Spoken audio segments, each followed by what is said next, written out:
My husband fell asleep halfway through. Had to get the brandy out.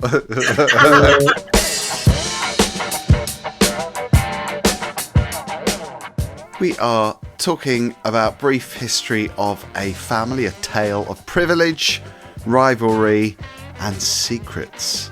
As a middle-class family's fate becomes intertwined with their son's enigmatic new friend. It's a dark and suspenseful thriller, it says here on the press release. Look who's back, Katherine Ellis, Max Ellis. It feels like just yesterday when we were doing another review. Well, it was actually just yesterday. Well, it wasn't actually yesterday, was it, Phil? We put it up yesterday. Or have you lost some time? No, it's just because I was editing it, so I'm like more conscious that you've been in my world more often. You do know when you're editing us, we're not actually there, don't you, Phil? No, you are. You're with me. You're always with me. I'm always thinking of you. This is scarier than the film. When I sent you a message saying, because I'd seen it and you hadn't, I said to you, it's probably not as thriller as you might expect. I was expecting it to be a bit more thriller. I thought it was devoid of thrill. But Max, you're quite keen on brooding. Yeah, but there wasn't enough brooding. No. Can I just say, I'm going to have to tell you now that I've seen more of the film than Max has. Did he fall asleep? I've seen all of it, and I've told him what happened at the end. I was going to fess up. I fell asleep. He was too tired. I mean, I've watched a lot of films and I've reviewed a lot of films when I have been tired, and it's probably not a good thing. Especially with subtitles. I think that makes it harder work, doesn't it?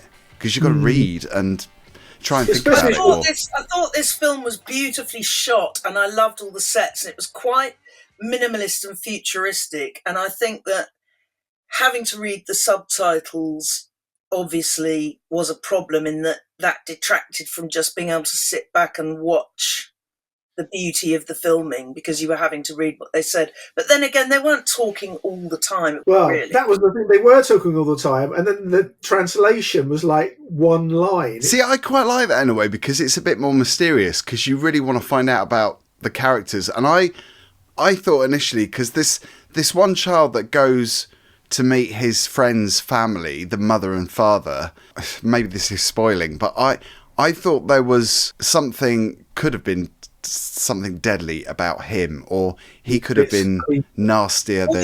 We only had his word for it, that he had this horrible father and that his mother was dead. We didn't actually have any proof. The other boy threw a ball at him, didn't he? And I think he kind of used that against him, because the boy's parents were already quite pissed off with him because he was just playing computer games and wasn't studying properly and doing what they thought he should be doing. And the other boy kind of played on that, and I think he persuaded him not to tell his... I don't know their names. The boy with the parents I don't either. Persuaded the other boy. No. Anyway, the boy that lives with the parents had thrown a ball at the other boy, and then he persuaded it. He sort of said, you're not going to tell my parents, are you, that I threw that at him? And I thought, in a way, he was sort of blackmailed him a bit. But yeah, I thought it was interesting initially, because this is obviously after the one-child policy, isn't it, that China that has ended. So I guess, I mean, that in itself is quite a weird thing, isn't it? Because if you're a family... If you're parents that want to have more than one child, that's really restricting, isn't it? I mean, you've got children, so you know. I mean, you're probably the best people to ask. I wish you'd only had one, though. Yeah, Max. I think Max got too many. But yeah, I mean, I hope they're not watching this. Finances and whatever, lack of birth control permitting, you can sort of have as many as you want over here, can't you? But the mum had an abortion, hadn't she, which the dad had sort of almost forced her to have, but he was saying, it was the policy. And she saw the boy B, the cuckoo in the nest, almost as her child she should have had. That's the thing, isn't it? Because there's a lot of wounds and there's a lot of secrets in the families. I mean, in both families, because you obviously, one of the boys' families you don't see, you just hear the stories of, because you hear from him that, his father wasn't very nice, his mother died. You don't know that for certain. I was holding out for the nasty dad. That was a bit I was waiting for something to happen. So where did you fall asleep, Max? We need to know the details. Which bit did He they fell fall asleep before the birthday cake. Okay, that sounds good. The birthday cake. That's quite early in then. No, Yeah, isn't he missed about a Three-quarters third of of the way. it. It was 3/4 of the way through, at least. Were you tired of the film? I know you were tired as well, but I did find it. I mean, as I say, the subtitles are hard when you're tired. Well, no, I did feel there was a sense of brooding. There was brooding going on. I'm in the middle because sometimes I think it works, it pays off. Sometimes I'm frustrated by that. And I was I just think it was too slow and there was too much build-up not to give us a bit more than, you know, a montage of a cake and a bit of blood. I quite like kind of making the film up in my own head, because I mean Mike Leigh's good at that. He doesn't always resolve stuff at the end, and that's good. I mean, I think he does deliver more than what was delivered here, but I think it's frustrating. I also thought his Boye's parents weren't very nice, really, because they really took in his friend as like, you know, his dad was teaching him calligraphy and listening to Bach and all the things that his real son wasn't that interested in. But then they kind of took him on holiday, and the other boy was sort of smirking at him as if to say, "I've got your parents," and the parents didn't sort of seem to notice or particularly care, which I thought was a bit.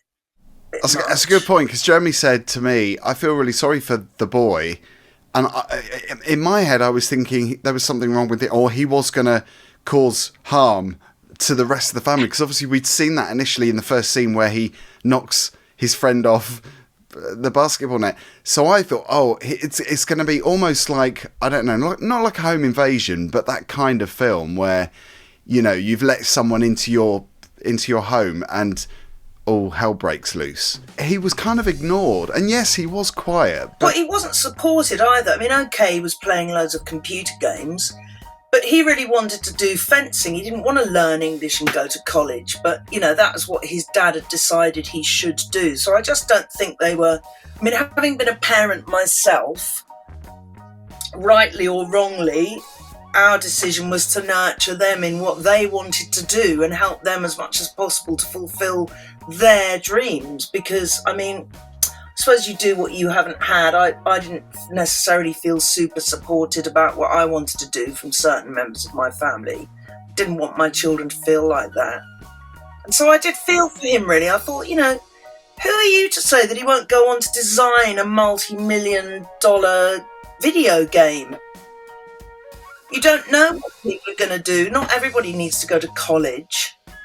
Exactly, yeah, because his father was really strict in that sense, wasn't he? That he wanted him to kind of do what he wanted, which is a bit selfish. From a parent's point of view, yes, you want your children to be successful, but you shouldn't really push on them what you want. I think a lot of parents do, though. Yeah. They just think, I know best and you should do this. And a lot of parents are sort of trying to live their dreams through their children as well, their unfulfilled dreams. The other boy even took all his clothes and everything off him. He stole his favourite T-shirt. He stole his parents. Star rating wise, Max, I guess you're going to be quite low. What should I do? Give it half the... Should I rate the bit I We're not doing halves today. No halves. No halves. You could rate... Well, I'm saying 2/3, but you're saying 3/4. You could rate 3/4 of the film. Yeah. I'll give my bit 2 that I saw then. 2 stars? Yeah. See, I wouldn't...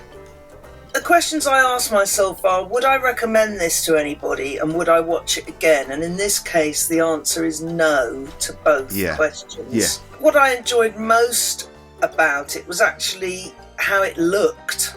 All the minimalist spaces that they were in.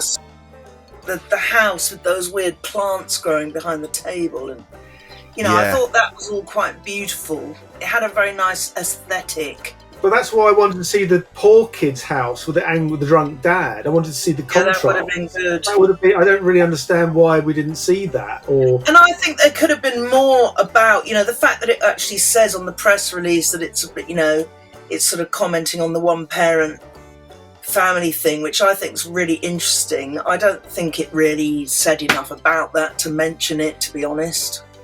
I suppose it's the repercussions of that, isn't it? It's what comes from families wanting not necessarily the right thing, but what they want, and not thinking of the children, which I thought was quite interesting because Well, they didn't do a very good job with their one child, did they? So it's a good job they didn't have any more. They just let him play computer games. What am I going to give it? I don't know. 2.5. You can't. yeah, I'm going for 3. You're going for I 3. think I'm going All for right, 3. Phil. Let me ask you this, Phil. You gave Audrey 3. Are you saying this film is as good as Audrey or as entertaining as Audrey? I think I enjoyed it as much as Audrey, I think, and I think it's... Oh my God, there's literally no hope for you. Yes, you loved Audrey more than me. I didn't love it. I liked it. I didn't love it. 5 stars. I liked the dark humour in Audrey, and I liked how nuts it was. But it's that last half. If it had been like the first half, I don't think it was If you'd consistent. gone to sleep, Phil, then it would have been perfect. I didn't sleep. See, that's a bonus in itself, isn't it? Max, we're going to get you a little pin cushion or something, and Catherine will have to stick pins in you to keep you awake. Yes. I did send to the kitchen to get me more brandy at one point. I thought that was way... Well, I've never been to China. The closest I've come is Taiwan. But it's such a different culture. I would have rather learnt more about that somehow. I didn't feel that I got to know much about the way they think or... Yeah, I don't interesting. know. I just thought it was not very informative. Stick that on the billboard poster. Katherine Ellis. Not very informative. Not very informative. I wanted more. My husband fell asleep halfway through. Had to get the brandy out. See you next time, everyone. Don't forget to subscribe. What's everyone got to do? Subscribe. Can you die quietly?